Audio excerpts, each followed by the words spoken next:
ईश्वर एक है। अगर आप ये मानते हैं तो पीके देखने के बाद आपको लगेगा कि ईश्वर दो है।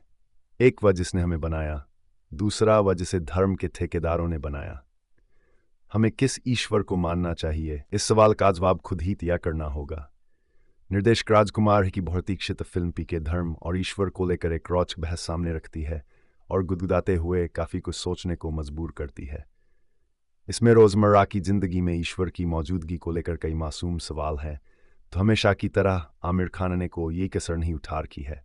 लेकिन फिल्म का विषय तरोताज़ा इसलिए नहीं लगता क्योंकि ज़्यादा समय नहीं गुजरा जब आप ईश्वर के अस्तित्व और उस तक पहुंचाने का दावा करने वाले ठेकेदारों की कहानी ओ माई गॉड में देख चुके हैं।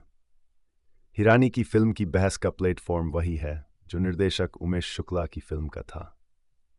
हिरानी को यह फिल्म बनाने में 5 साल लग गए। इसका एक कारण यह भी बताया जाता है कि ओ माई गॉड बीच में आ गई। हिरानी को तब स्क्रिप्ट में काफ़ी बदलाव करने पड़े। स्क्रिप्ट की उधेड़-बुन पीके में कुछ दृश्यों में साफ नजर आती है। फिल्म के प्लॉट को निर्माता निर्देशकों एक्टरों ने आखिरी वक्त तक सबसे छुपा कर रखा क्योंकि हर कोई इसकी कहानी और आमिर के किरदार को जानने को उत्सुक था। परंतु हॉल में पहला सीन आते ही रहस्य पर से पर्दा उठ जाता है। जब आसमान से धरती पर राजस्थान के एक रेगिस्तानी इलाके में अंतरिक्ष यान उतरता है और उसमें से आमिर निकलते हैं। ये यान दूसरे ग्रह से आया है और आमिर उस ग्रह के प्राणी हैं। आमिर के जिस नग्न पोस्टर पर बवाल था, उस दृश्य के मायने आप पहले कुछ मिनटों में समझ जाते हैं। आमिर अनुष्का से जब अपनी कहानी कहते हैं तो बताते हैं वह अपने ग्रह के एस्ट्रोनॉट, अंतरिक्ष यात्री। उनके ग्रह पर लोग कपड़े नहीं पहनते, वहाँ भाषा नहीं है क्योंकि वे लोग अपने मस्तिष्क को दूसरे से कनेक्ट करके सीधे बात करते हैं। आमिर धरती के लोगों को समझने की उत्सुकता के साथ आए, लेकिन जैसे ही वे यहाँ कदम रखते हैं कुछ ही मिनटों में लूट लिए जाते हैं। एक व्यक्ति अंतरिक्षयान से उन्हें कनेक्ट करने वाला रिमोट कंट्रोल छीन कर भाग जाता है। इस छीना झपट्टी में आमिर के हाथों में लुटेरे का ट्रांजिस्टर है जाता है। शुरू से आखिर तक कहानी में अनुष्का के अलावा कोई नहीं जानता कि आमिर एक एलियन। फिल्म पूरी तरह से आमिर के कंधों पर है। अपनी मजबूत टांगों पर वह खूब भागे भी हैं। एक मासूम के रूप में वह की तार्किक सवाल करते हैं जिनका ज्यादातर संबंध ईश्वर से है। कारण यह कि लोगों के लिए पहेली बना हुआ यह एलियन अक्सर अपने बारे में सुनता है कि इसकी मुश्किलों का रास्ता तो भगवान ही निकाल सकते हैं। यह एलियन भगवान को ढूंढने निकल पड़ता है और पाता है कि धरती पर एक नहीं कई भगवान हैं। उनका कोई एक ठिकाना नहीं है। मंदिर, मस्जिद, गुरुद्वारा, चर्च और भी कई जगहें। इससे भी बड़ी मुश्किल यह है कि भगवान के कारोबार को संभालने के लिए ढेर सारे मैनेजर हैं। इनसे पार पाना कठिन है। इसी कहानी में एक लव स्टोरी है अनुष्का शर्मा और सुशांत सिन्हा राजपूत की, जिसका कनेक्ट भी एक धर्मगुरु तपस्वी से है। आमिर से लूटा गया रिमोट तपस्वी के पास पहुंच चुका है, जो भक्तों को बताता है कि यह चमकती हुई चीज भगवान शंकर के डमरू से गिरा हुआ एक टुकड़ा है।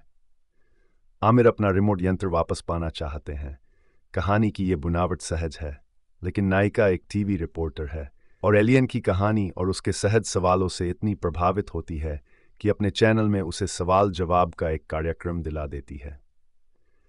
फिल्म अचानक यहाँ तार्किक रूप से कमजोर हो जाती है और यहाँ से कहानी कम और धर्म तथा ईश्वर से जुड़े कारोबार की बहस का अखाड़ा बन जाती है।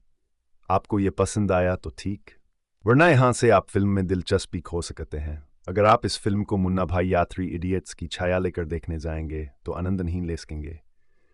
एक तो यह विषय बिल्कुल अलग है और दूसरे हिरानी इस फिल्म की कहानी कहने में पिछली फिल्मों जैसा करिश्मा नहीं कर सके।